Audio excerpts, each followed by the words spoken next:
Hello and welcome to another episode of Photography Out Loud. My name is Paul Davis, and as always, I'm joined with my colleague Joel Longbone. How are you doing today? You all right? Good. You? Yeah, I'm all right. Yeah. Are you sure? I think so. You're slightly physically broken. Yeah. Well, maybe looking at the camera angle. We don't know what's going on because we had it level the other day. We need like a tilt shift lens or something. But at the moment, it looks like that. I don't know. So parts look straight and other parts don't. Yeah. But and we're in the shop. One lesson we've learned is we're not doing any more videos in the shop. No, that's it. Yeah. So it's too difficult to get all the lines to line up. Yeah, we've had a very busy week. We've been sort of slightly kicked out of the studio at the moment because we've been using that space. Yeah. Well, I suppose it's my fault, isn't it? Really. No. I'm being polite. Yeah, we've taken the opportunity whilst in lockdown to completely strip the shop back. Yeah. Clean everything, tidy everything, count everything. We're moving over to a new system in the next few weeks for our stock. We're having a spring clean in autumn. I know. 2020 is all over the place anyway. Yeah. So we figured it would be a good time to use, whilst we're not allowed to see any of your wonderful faces inside of the shop, we thought we would clean everywhere. Yeah. And poor Paul has been doing a lot of grunt work. Yeah, he's like been attacked by a projector. Projector landed on my face. In the accident, but so yeah, that's so if Paul does decide he wants to sit down halfway through because his legs stop working. But yeah, I mean, the goal of all this is to try and help speed up. We just want to make the whole process of everything work a bit better, more efficiently, easier. Yeah, it's definitely something we've wanted to do for a long time. It is, we almost did it before lockdown hit, and then. Yeah, we all know what happened there. Yeah. So no, but it's good. Like hopefully people notice the changes. So who knows? So, yeah, no, indeed. And it's not only sort of tidying stuff that we've been doing this week. We had a Zoom meeting with Conway Camera Club. We did, which was awesome. Excellent. Yeah, it's great fun. Yeah. So even if somebody didn't get somebody's name right. I knew you were going to mention this as soon as I said Well, she'll mention it probably at some point. Oh, yes.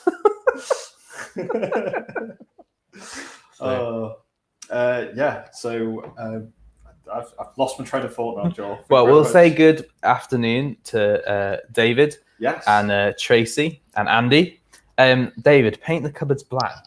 Well, there's a funny joke about that. If you go and speak to Sarah about painting these nice hardwood cabinets black, somebody decided to do a terrible Photoshop job of that once and almost gave Sarah and I a fit. We were like, what have you done to the shop? Fortunately, it wasn't true. Yeah, practical joke. Oh, it wasn't nice. But these, original mahogany, aren't they? So, yeah, looking. No, awesome. Definitely. We're going to set up our own space, aren't we? The Photography Out Loud space in the studio. We'll have our own space. Might even have our own plant. Yeah, plant. Nice green plant. Yeah, no, that'll be probably be artificial as well. I'm looking forward to having our own space. Yeah, it would be good. It'd be nice to do that. But so thank you very much. Lots of people commenting. It's always nice to see your comments. Hello, David and Steve and Ian. You know what? It is a very nice printer, David. Yeah, we're a big fan of Canon printers. We put it pride of place in exactly. anything that we do. We absolutely love printing here. Just don't like having to move it. Yeah. You know what also we like here, Joel, is using filters. Oh, we do. Yeah. And in particular, filters that make some effects as well. Like soft focus. Yeah, we should use it on this video. That, aren't we? Yeah. Oh yeah, that'd be lovely, wouldn't it? Yeah, no, we love using filters here, but we also want to know what filters that you like using as well. So please use the comment below. Somebody needs to say tobacco. Yeah, the person needs to say Starburst. Well, there's lots of different filters out there, so let us know what your favourite filter is. Let us know probably what the weirdest filter you've possibly used, and maybe the strangest combination of filters that you've used as well. So somebody's definitely going to say they've done 10 different filters stacked on each other. But let us know your favourite filter array. Drop some pictures into the comments as well. Let's see what you've been up to. But yeah, we wanted to talk a little bit about. We've done something on filters before. We have. Oh, that caused a bit of controversy, didn't it? Yeah. But they're not the filters we're going to talk about. No. This might the still. Filters you're talking about. We'll probably cause controversy with this one, and Mr. Yeoman will definitely tell us we're wrong. Well, yeah, hopefully. Yeah, it's... There'll be a hashtag by the end of the video, won't there? Yeah, so today we're going to talk a little bit about filters that cause effects to your picture. And probably one of the most popular filters that we've seen. Graham. Is that from your days of working in the motor industry? K&M? Yeah, they make air filters for cars and bikes. Okay. Performance, generally. Yeah. Oh dear. Dear. And I love how I need everything explained to me nowadays as well. The carbon filters are Streif. One for our masks. Oh dear. Right. Quickly say hello to everybody before we break into the controversial subject of filters. So we have Andrew. Hello. And Leon. Good to see you. Okay. And David's talking about some of the filters he likes, as is Steve. Got a hi from Howard in Cheshire. Good to see you. And Graham was like, about the air filters. Yeah. And Steve says our motorbikes. So I mentioned bikes, I think. I think so, yeah. Yeah. I think there's a little bit of do them for outboards. Yeah, that's true. I wonder if they do them for like outboards and aeroplanes. Probably. Somebody can tell us. Yeah. and mowers, garden mowers, petrol-powered garden mowers. Anyway, moving on. Yes. To the controversial subject that is filters. But yeah, we wanted to talk a little bit about filters, and probably one of the most popular filters that we certainly see is the ND filter. Ooh, so ND. Neutral density. Are we missing it? Oh, okay. Thought it's and. Oh. AND. No. Very clever. Sorry. So neutral density is probably one of the most popular filters that we see in the shop, and because it's arguably one of the most filters that cause the most effect, I would say.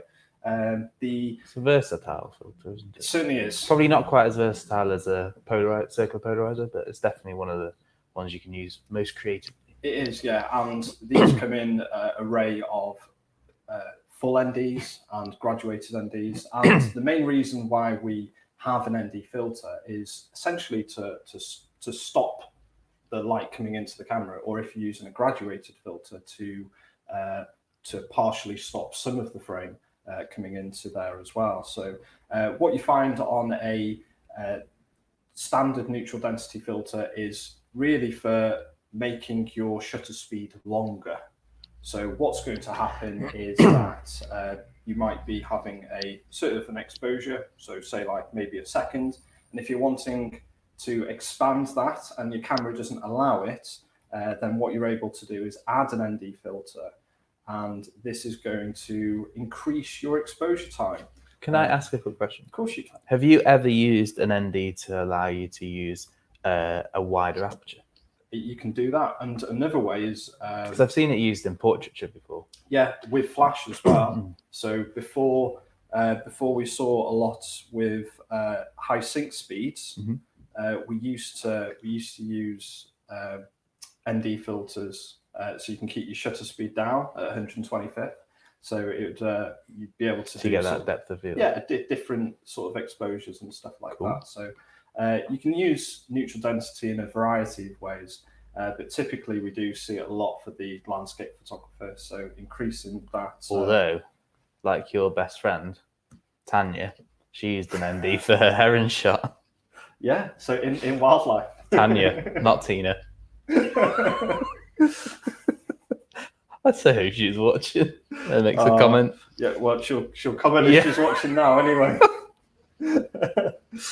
So what we find with the so the standard neutral density filters, they're going to increase our exposure time to make sort of clouds sort of longer exposed, fluffy drawn. It's going to make water nice and fluffy as well. So that's what I like to see. And then you can also get gradual neutral density as well. So these are normally for if you've got an overexposed sort of area in the sky within a landscape shot, and you're wanting to sort of bring this section back into the frame as well. So lovely use of a graduated filter. Yeah. Was it a very hard, or like a medium? This or one, soft? You'd have to ask whoever took the photos on the Lee website. I'm guessing it's probably a very hard. Yeah. Or hard. So it's bringing out that detail back into the sky. So a lot of questions that we do get asked about the ND filters is that when you buy them, depending on the brands that you're buying, they might be labelled in slightly different ways. Aye. And the photography industry loves a bit of confusion, doesn't it? It certainly does. Yeah. And we had a board with it all written on, didn't we? Yeah, we certainly did. Like massive. I wish I had it down there now, so I can so I can get it for you. So what you'll find is that there's various different ways that different companies will explain how long or how dense a filter is. So some people will measure it in stops, which is a little bit easier because we know stops a little bit about stops. If you're starting to do things like long exposures or using manual mode, you've probably got an idea of how stops work at the moment. But then you can also buy filters that are measured in optical density, and you can also buy them in a ND factor as well. So it's going to be like a right educational session, isn't it? A little bit, yeah. But it's very easy to understand. So what you'll find is that when hold on, just let me bring it up on the screen. There we go. And look at that. So you've got, if something is measured in stops, this is a measurement of light that we use as photographers. So if you have an understanding of how stops work, then you would just add the stops that you'd want to. Most cameras on the market now, so especially if you're shooting mirrorless, will take this into account. So you'd be able to just slide whatever filter that you wanted on, and it will work out the exposure for you. Side note, that when you get to very dense filters, autofocus will cease to work effectively. Yeah, depending on the cameras. So what we're finding with some of the newer cameras, so we've seen it in the Canon and the Nikon, they can actually focus a lot deeper into those darker areas. So using them with filters is a lot easier. I can't remember who the manufacturer is now. So Lee, they use optical density. So they're really special. Yeah. 0 point this, 2 point that. Optical density is another measurement. So it's how much light transmission is going through the actual filter in a given period of time. Cool. So it's how much light is going through it, and these are measured in their own measurement. So you might be familiar with these if you've been buying filters. So you'll have these with say 0.3 or 0.6. Like you often get a kit, don't you? Like 0.3, 0.6, and 0.9. Yeah. As your choices to get started. They come in a kit, so optical density is a measurement. So like any other measurement, you don't really need to understand, why it's 0.3. Just is a thing. Yeah, it just is. Like people who don't understand capacities in engines, internal combustion engines. Yeah. Like a 1.4 or a 1.6 or yeah, 2 exactly. litre. So I've got no idea, but I do know the my cubic car displacement is yeah. Yeah, well, that's news to me. So it's not something that you need to understand. It's just knowing sort of what stops it's going to give you. So it's just having that understanding there. You will also find from Hoyer and Kokin. Yes. The new ones. Yes, they use something called an ND factor, which is a little bit easier to understand. To be fair, Kokin are pretty good because they put like 1 to 8 or they do. They put the stops on as well as the nice. Factor. But a factor is basically times the amount of seconds that you're using. So for this to make sense to start with, you need to come out of the timed fraction. So you can't do this with hundreds of a second because you can't times that because it would go the wrong way. But for example, if we take a second and then we use something like a filter that is times 1024, then all you do is you times 1 second by 1024 seconds, and that equals to 17 minutes. So if you're not doing something like 1024, which is a 10-stop filter, then if we're just looking at, say, something like a two-stop filter, that would be a times 2. So you take a 1 second exposure to a 2 second exposure. So it makes a little bit more sense. Some of the filters will have an X on the front and it will say the number. Yeah. Another quick thing for people who really, really don't want to be faffing about with all these numbers. Lee and some other people produce apps for your phone. Yes. And you just put in what your current exposure is. So your ambient at whatever aperture you want to use and the ISO you want to use. It'll give you shutter speed on your camera. And then you can say, I want to put a 10 stop in. And then it'll say that shutter speed needs to now be blah, blah, to get the equivalent exposure, to get that balance out. Yeah. Going to say it's much, much easier. Unless you're really good at maths. Or, you understand off the top of your head how shutter speed changes with your and especially when you're doing big stops as well, because it's not like you can check it and go 17 minutes. Oh, goodness, I've got the wrong exposure. Exactly. Unless you've got an Olympus. Because their lifetime for long exposure. And it has built-in ND.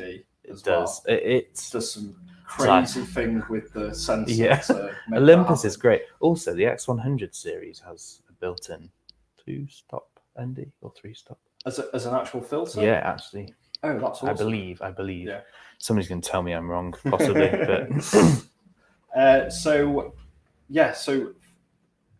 realistically, it's just working out sort of what stops you are, and also just like knowing that as the maths definitely helps, especially if you're maths driven. But if you're creative, a bit of like sliding it in, having a go, getting your different exposures, I think can often be quite useful as well. And I think it only comes into play as well when you're buying a filter.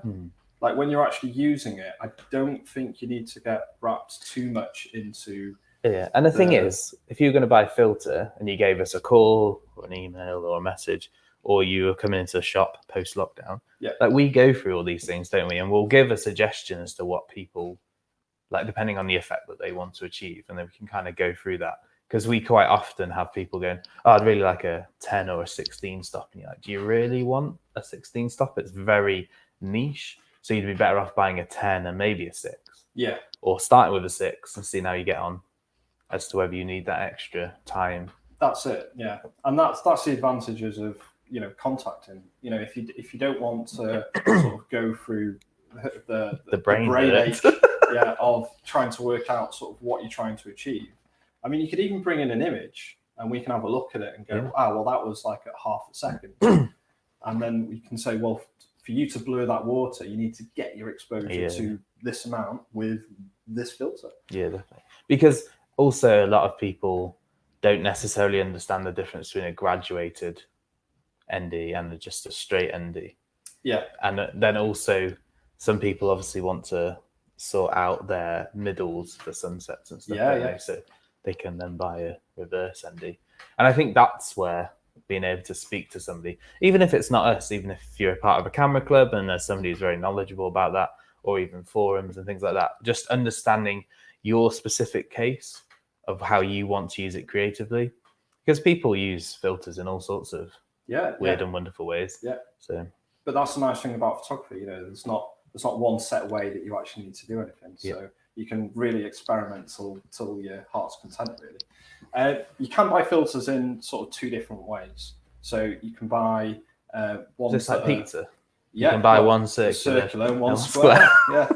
But square pizzas are so weird. I like them. This doesn't seem right though. I love how you know you're going to get a square of pizza that is just only. I know, but some of it's So where do you grab hold of it? That's what Chris did. How did you get onto that? It was my fault. Carry on. Digressing into food. Standard. Don't give us an excuse. Exactly. But yeah, you can buy filters in various different ways. So we've got some of the circular ones. So you've got something like the ND1000. So that's going to add, you know, if you're doing that's a big one, isn't it? It is. 10 stops. Definitely get your focus sorted before you stick one of those on. So that's basically saying if you were if we were here now doing a second with that filter, it would be, you know, 1,000 seconds. So that's how Hoya work. So it is a nice easy way to work. You can buy them that will change as well. So you've got the nuance as well, which oh no, that is a UV. That's a light pollution. Let Joel get that. So you can get these filters that it has a little metal thing. Technical term. It just allows you to twist it more easily, especially when you got gloves on. These are particularly useful for videographers because you can leave it on and be able to vary it as you go along, which is very, very handy for video. But equally for landscape photographers. And also the thing with this that people don't necessarily know is that you could buy a step up or step down ring to get you to that point. So if you bought a large one, like a 77mm, and you had a 67mm front element, then you could just buy a step down, couldn't you? You certainly could. So you can use it with a variety of lenses. But if you're using it with a variety of lenses, as we'll probably come on to, be one of these systems. It certainly will. So especially with the gradient filters. So if we just sort of hold that up there, try not to get the shine in. You can see that with these, they're nice and long.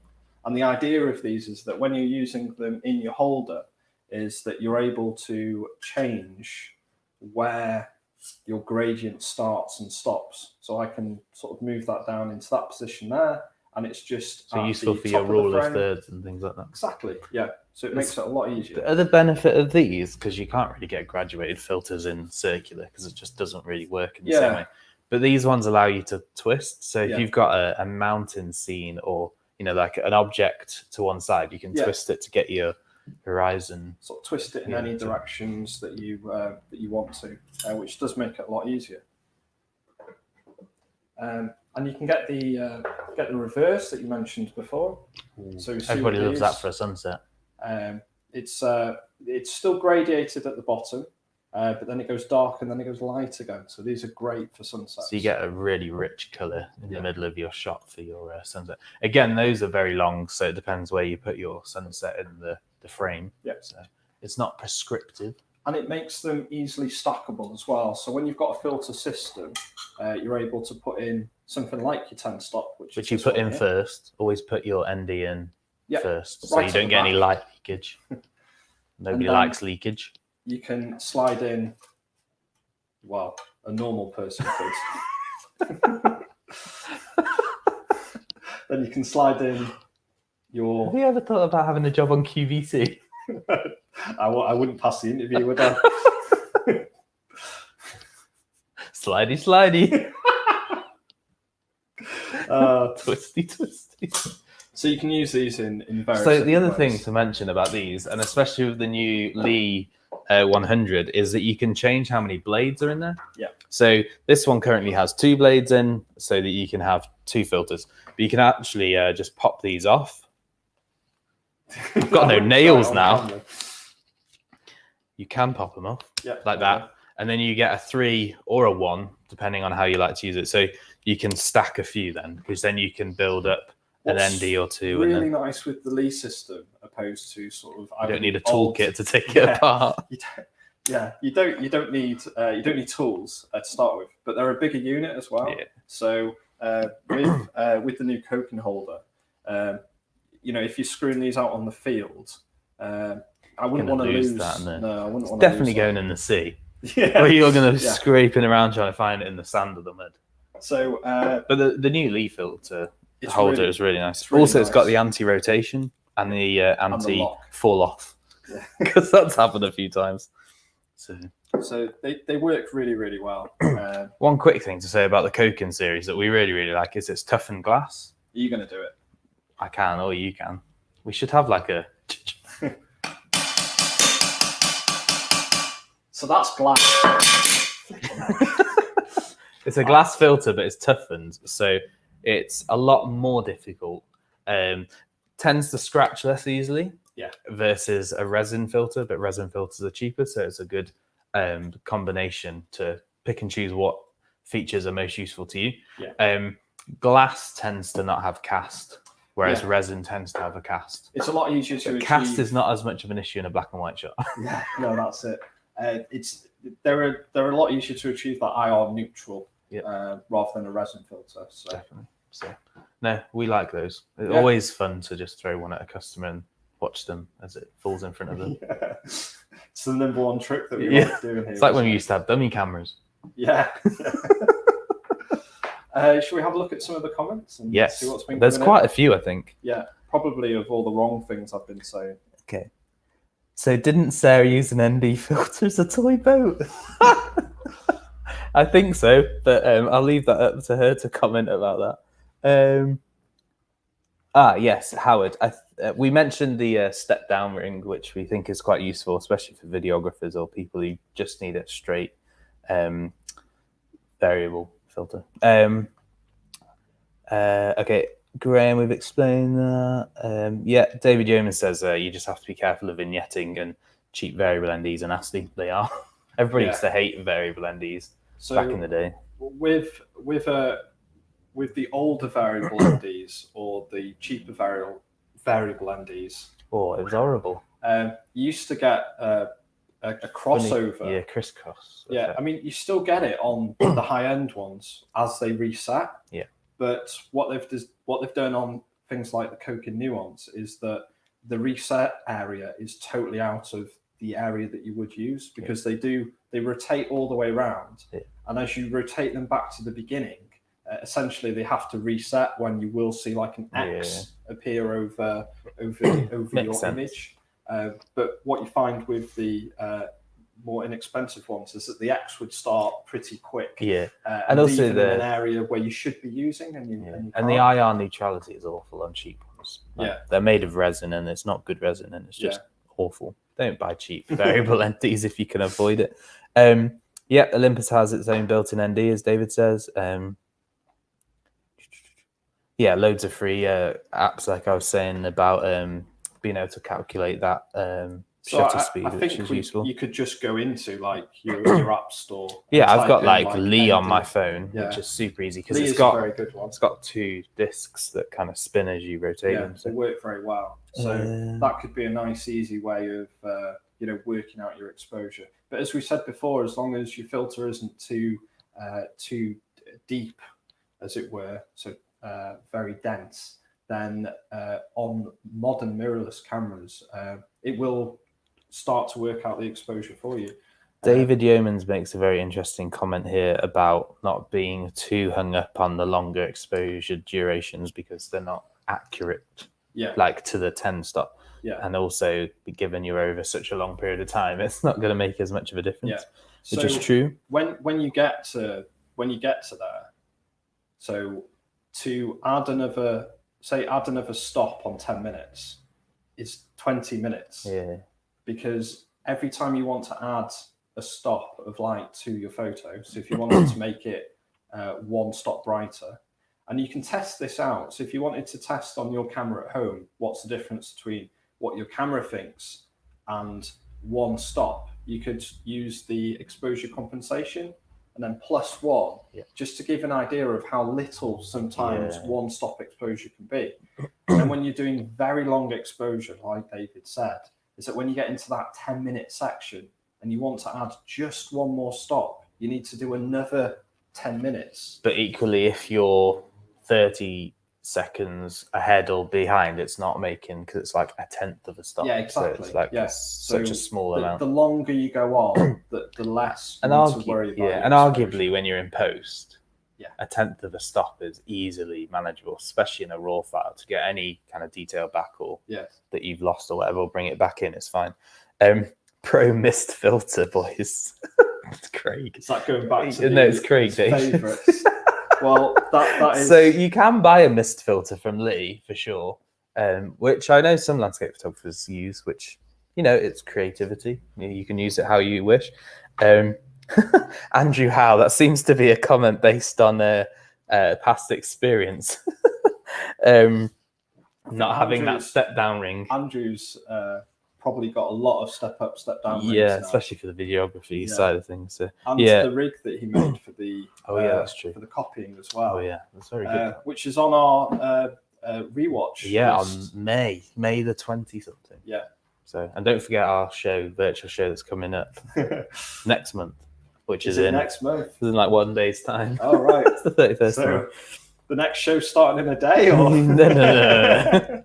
Paul literally would have a meltdown. Yeah, I think I'd collapse here right now if that was the case. And David mentions the color cast, and on older filters, especially resin ones, it was an issue. But combining a IRND filter with a resin graduated filter will pretty much sort that out, if not completely. Because if you've got one filter, it's cutting out that IR for you. Taking out the IR, it will take out the other filter for you. So we quite often recommend that you buy resin graduated filters if you want to keep your budget more sensible, and then get a 6-stop IRND from either Kokin or Lee, and then that helps almost reduce that completely. So, Barbara, that is a very nice comment. That is very kind. I'm glad that we made you smile just listening to us too. Some people would be like, "You don't make me smile." Well, what did we get referred to as last week? The 2 idiots on Friday, or was that on the phone?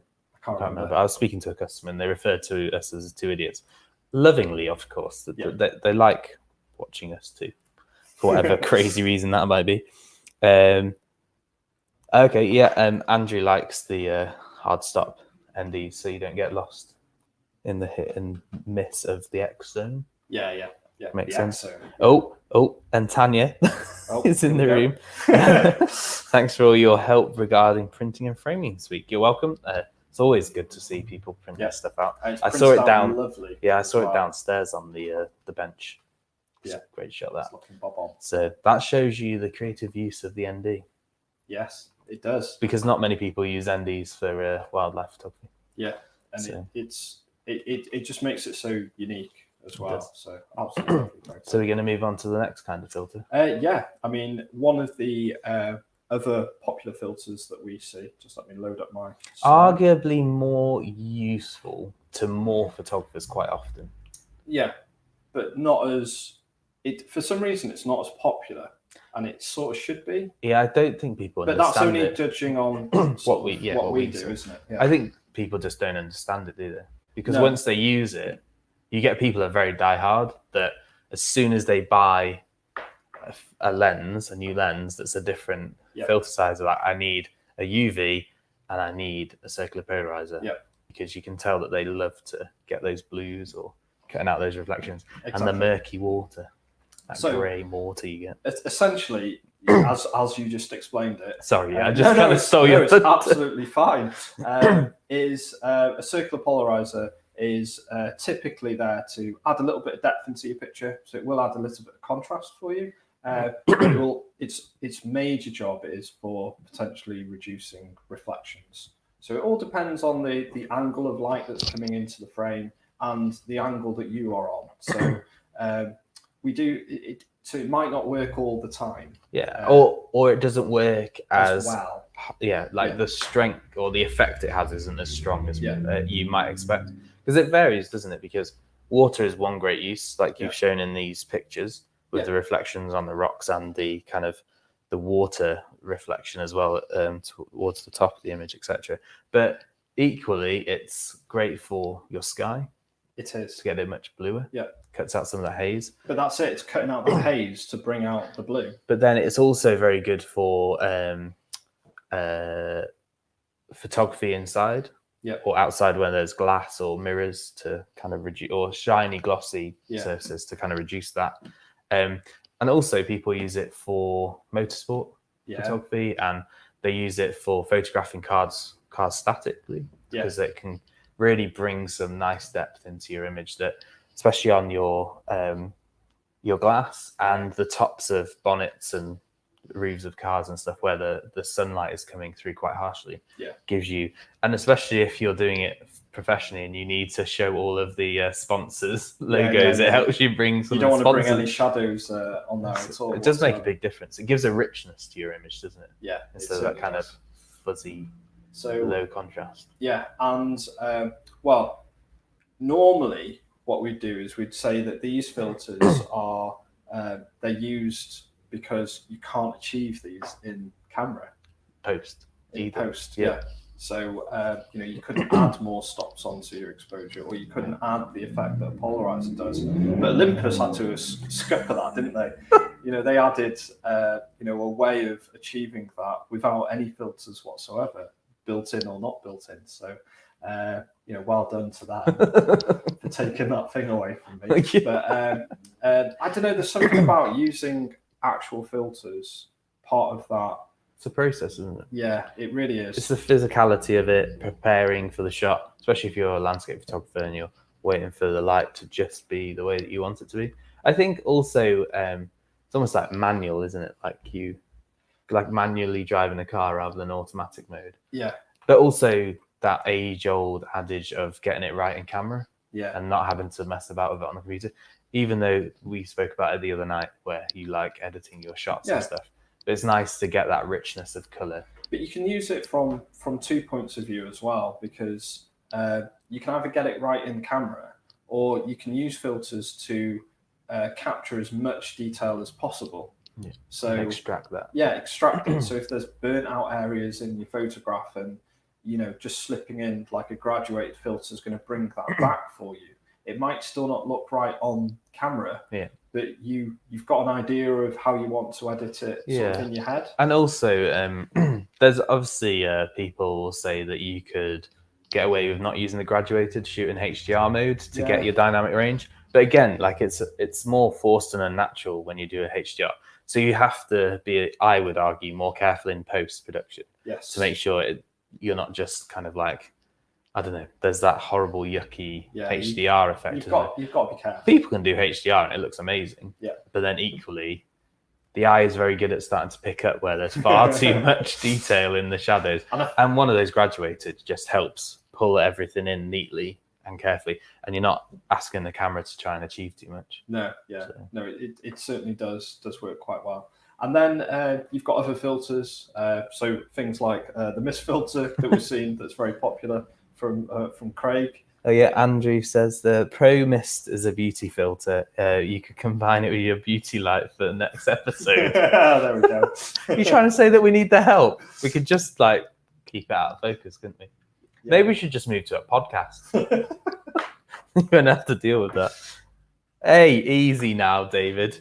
You might not need a very special filter to make those two. You might need a very special filter to make those two look beautiful. Wow. You don't need enemies when you got lovely friends and followers like that, do you? Yeah, brilliant. Oh dear. I'm guessing David's referring to the circular polarizer as his most used filter in his bag. Yep. And Anne, you're right. Autumn, it's nice, especially when there's been water on the leaves, and then get it twist, and it really draws out those nice rich colours. So this week, would have been a great time to use the circular polarizer, because a lot of water on the floor. At where? At Bodmin. Well, you can't go to Bodmin. I know, that's what I mean. It would have been great. Oh, okay. You can't go anywhere though, can you? My wife managed to go last week. You can go for woodland walks. You could. Within your local area. But yeah, you're gonna start listing the government guidelines for Wales, aren't we? Yeah, before we get in trouble. Please check gov.uk. Don't use us as a what's right or wrong. No, but every leaf that's on the floor that's got sort of moisture from the water coming down, a polarizer would cut through that. So autumn is a great time to use a polarizer. And Tanya uses circular polarizer, and yes, she also goes on to say that she loves using filters as it makes her slow down and relax and think about her landscapes more. I love that. And Howard, no, they don't have a built-in circular polarizer. They just have a built-in ND. Yeah, sorry. A built-in circular polarizer. Now, go and tell that to the new JIP who've just bought Olympus and tell them to put that into their roadmap. That'd be interesting. Could you imagine? That'd be, once again, like how ND was in the camera. It's a bit of a game changer. Yeah, the ND is like fairly easy because it's just the size of the sensor, but imagine putting a circular on it. It'd have to be bigger than your filter, wouldn't it? Yeah. It's intriguing. Interesting. How would you operate it? Although... Joel's tangent. Yeah, no. Go on. David Yeomans will be on it next, telling me the ways it can or can't be done. I'm guessing that's Sarah saying Cambrian photography. I have to say the Koken anti-pollution filter was good for Astra on my Milky Way. And while I'm here, where's all the stock gone? Don't worry about the stock. It's all neatly behind the counter and stuff. So I think Sarah almost had a moment when she came through the shop the other day and there was no stock on the shelves. Yeah. We've got plenty of stock. It's just not on the shelves at the moment as we tidy and clean everything. Yeah. I've not ever seen so many uses of the Hoover and dusters in the shop. What more than this week? So, and Erica says, I need a magnetic polarizer, please. Yes, that's possible. H&Y? Do they do the circular? Yeah. I can't remember. They do. I think so. We'll check that out for you though and let you know. And what time does shutdown finish on the 9th? Oh, I've no idea. Is that's on the Monday, isn't it? I think we're open. No, we'll check. I thought we get us into trouble. I thought we were open on the Monday. Yeah, I think it finishes on like. Yeah, it's the Sunday. 8th, yeah, basically. Night. So we're open on the Monday. Because they wanted 3 weekends of it. We think. So we think. But who knows what the government likes or wants? Indeed. I don't speculate. But as far as we're aware at the moment, we're back open on the 9th. All being well. We'll let you know on episode 9 with our beauty and mist filters. Yeah, that's it. Which might not be strong enough, as David Yeoman says. So there we are. Nice printer. Cheers, Johnny. You would say that. Our lovely Canon rep there. Just mentioning the... We have bigged it up. We've said how wonderful it is. Yeah. And one of our other customers said how wonderful it is as well. So no, it's a very, very good little geared motor to drive the polarizer around. Yes, that could work. Imagine if it automatically figured out how much of the circular polarizer you needed. Well, I mean, that goes along with that AI we were talking about with Conway Camera Club. Yeah. Computational photography. Yeah. Won't need anybody behind the camera, will you, Paul? It'll work out for you. Yeah. Wales needs to open. It does. But we need to keep people safe. So we'll go with what the science tells us to do. Bodnant by 10 a.m. then. Maybe. Oh dear. That's brilliant. Yeah, I think we've discussed, I mean, there are other filters as well. We've spoken about light pollution because Sarah mentioned it, which you've got the coloured filters, which will great for black and white. And they will bring out colour sort of that spectrum as well. So by the time you put like your white balance on and stuff, but you still notice a difference because it is filtering out part of a colour. You can also get ones that clip onto the sensor. I saw them at TPS last year, where they're very specific on the wavelength of light. So you can get them that are great for IR photography, like we spoke to Gareth Mullen about. So there's lots to kind of play with, I suppose, is the correct way. Yeah, it's just it aids your creativity and it allows you to try things that either aren't possible in post editing, or gives you more control in post editing. So, and also if you hopefully, like most people, try and do everything in camera as much as possible, so it makes life easier in the edit, then these are a great choice. Yeah, they do work very, very well. And we've mentioned them before, but we'll mention them again. There's lots of lovely ways that you can store filters as well. So was it last week that we were talking about? No, 2 weeks ago. Because last week was bags. It was, yeah, more bags. Everybody loves a bag. But we've got things like the Mindshift holders, which are absolutely brilliant for holding filters.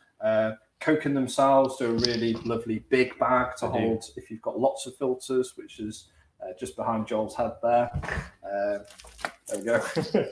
There's too much sheen. We need a circular polarizer on the... Can we get one that's radio controlled on the camera? Great, wouldn't it? What we need is a camera person. Yeah, that's next. That's what we need, yeah. That's next. We can find one.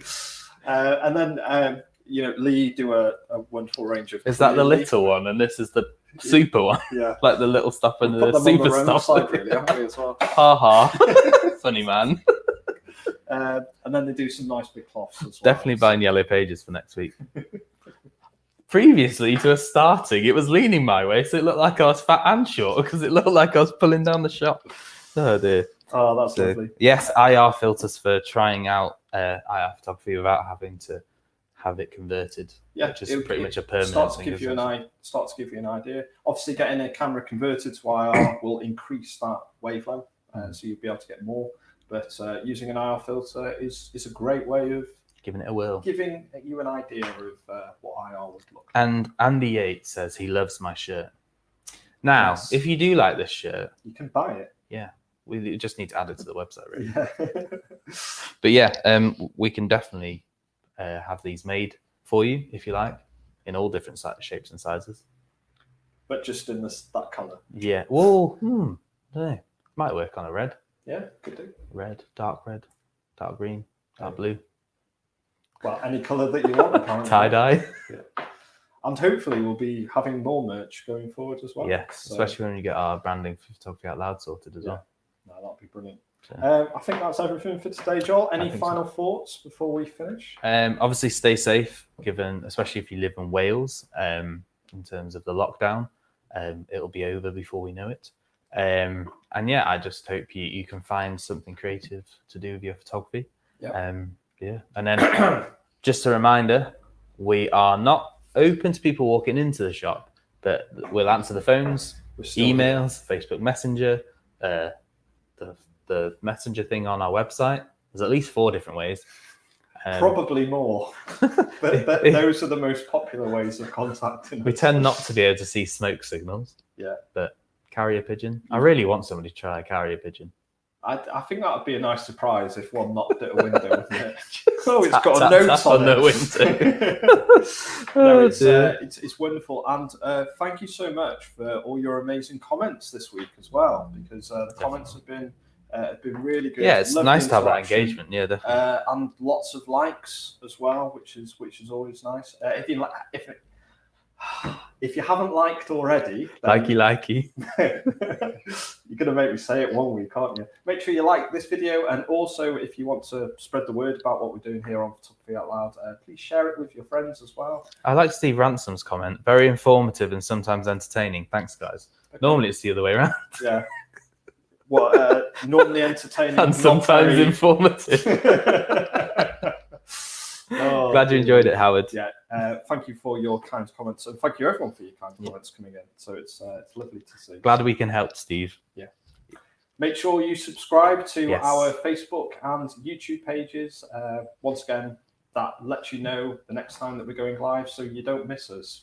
Well, you might want to miss us, but that's up to you. Yeah. But make sure that you subscribe, so at least you have the option of missing us or not missing us. You'll be notified. Just to make sure you're going to wash your hair at 4:30 on a Friday. Everyone have a good weekend, and we'll see you next week. Cheers. Bye for now. Bye.